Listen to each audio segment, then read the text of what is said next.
Et bienvenue à tous, j'espère que vous allez bien. Aujourd'hui, on se retrouve pour une recette qui sent bon l'Italie. On va se faire un délicieux risotto, bien crémeux comme on les aime, qui respire le soleil, avec un fruit que vous connaissez tous, qui va venir contrebalancer la lourdeur du risotto. J'ai nommé le citron, et donc c'est parti pour un risotto al limone. Hop là, regardez-moi ce plateau de folie. Alors pour cette recette, on va avoir besoin que de quelques produits très simples. On va se prendre de l'oignon, de l'ail, des citrons jaunes, un petit peu de persil, mais ça c'est surtout pour la déco, vous pouvez faire sans. Évidemment du parmigiano reggiano, un petit peu de beurre, de l'huile d'olive évidemment, comme dans chaque plat italien j'ai envie de vous dire.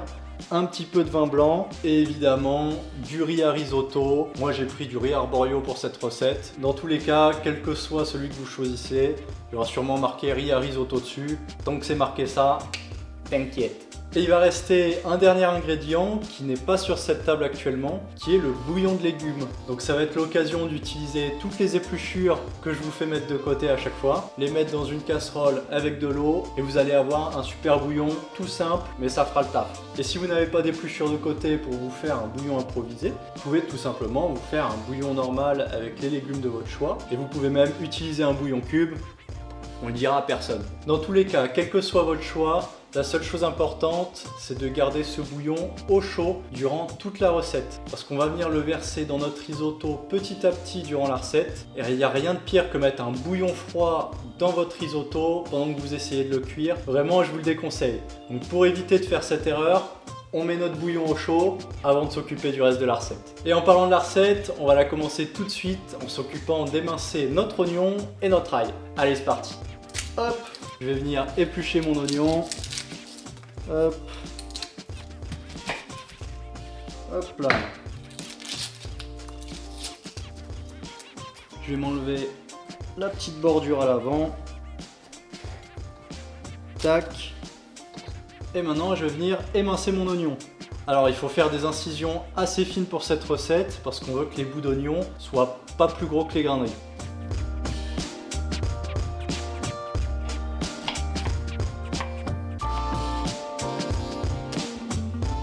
On se met ça de côté. Voilà. Maintenant, on va s'occuper de notre ail. Hop. Petit massage cardiaque. Oh, oh, il est mort là. Quand ça craque comme ça, c'est jamais bon. Hop. Je vais venir enlever le petit bout. Tac.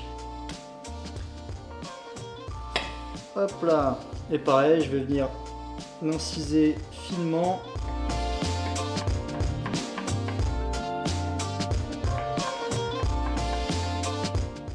Et tac, on se met ça de côté. On va en profiter pour se râper un petit peu de parmesan pour tout à l'heure. Tac. Hop là. Attention, est-ce que la râpe est bien dans le tiroir cette fois? C'est ce qu'on va voir. Incroyable. Quelle préparation, mais quelle anticipation, j'ai envie de dire.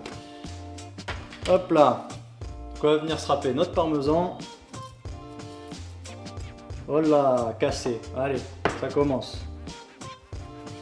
Vous essayez de faire ça un peu plus proprement que moi, hein, parce que là, ça part de partout. Et voilà, ça devrait suffire.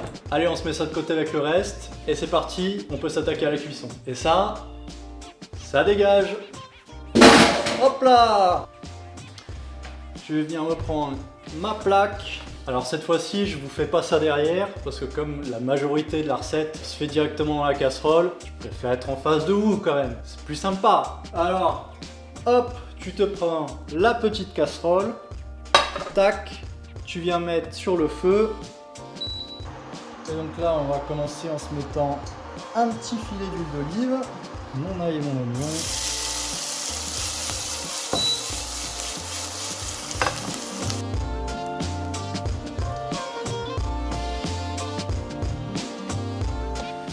Une fois que ton oignon est bien translucide, tu viens ajouter ton riz, hop, comme ça, et tu vas venir le faire nacrer pendant 2 minutes pour éviter qu'il colle par la suite. Et une fois que tu entends ton riz chanter, c'est que tu peux venir déglacer avec ton vin blanc.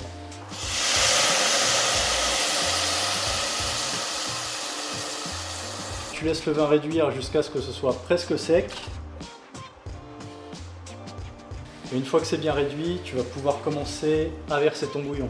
Alors tu mets surtout pas tout ton bouillon d'un coup, tu recouvres jusqu'à un petit peu au-dessus du riz à chaque fois. Une fois que tu vois que ça commence à être un petit peu sec, et ben tu recommences, tu remets une louche et tu continues jusqu'à ce que ça soit cuit. Et surtout, tu t'en vas pas, tu restes juste à côté parce que tu vas voir que ça réduit à chaque fois très vite. Donc il faut continuer de mélanger pour pas que ça colle, sinon tu vas flinguer ton risotto. Et quand on voit que notre risotto est presque terminé, on vient se rajouter le zeste d'un citron. Et on va également s'ajouter le jus.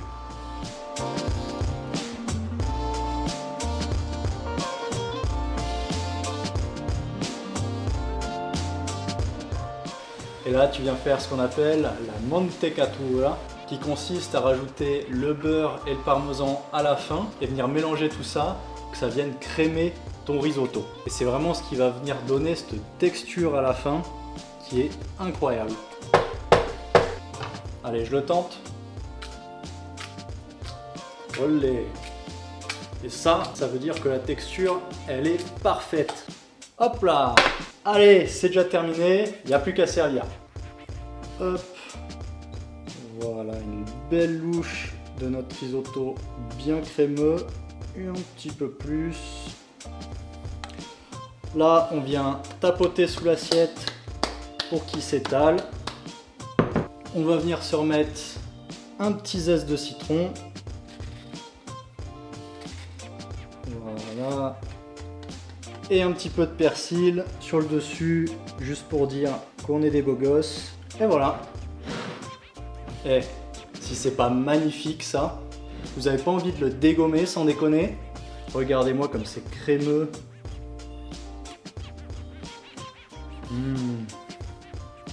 Je vous jure, j'adore cette recette. Vous avez vraiment le côté onctueux, riche du risotto. Et en même temps, vous avez cette fraîcheur et cette acidité du citron qui revient et qui casse totalement la lourdeur de cette recette. Si vous aimez le risotto, que vous aimez le citron, c'est une recette pour vous. Alors bien sûr, il faut manger ça tout de suite une fois que c'est prêt. Vous servez ça dans des assiettes chaudes et surtout, vous n'attendez pas avant de le manger parce qu'après, quand ça refroidit, avec l'amidon, ça commence à durcir un peu plus. Donc s'il vous plaît, gâchez pas tout. Dès que c'est prêt, à l'attaque!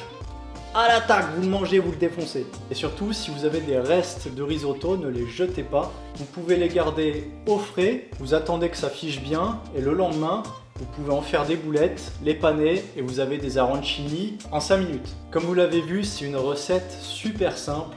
Ça demande juste un petit peu d'attention, faut pas trop s'écarter de la casserole, mais sinon, à part ça, il n'y a rien de compliqué. Le petit conseil à retenir, c'est que quand vous pensez qu'il manque un petit peu de cuisson, c'est que c'est prêt, faut l'arrêter. Parce que une fois que vous allez arrêter, ça va continuer de cuire dans la casserole, et du coup, si vous vous êtes arrêté pile à la texture que vous vouliez, c'est mort.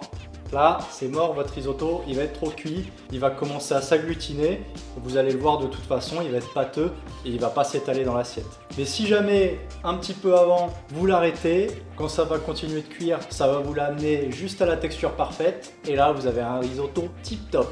Et voilà, c'est déjà terminé, j'espère que la recette vous a plu. Si c'est le cas, n'hésitez pas à me le dire en bas dans les commentaires, à lâcher un petit like en dessous de la vidéo et surtout à vous abonner pour ne rien manquer des prochaines recettes. Et nous on se dit à la semaine prochaine. Ciao. Oui, allô? Oui, allô, bonjour. Vous venez d'essayer de me joindre. Oui, effectivement, monsieur, on est opérateur en énergie. Ah non, non merci.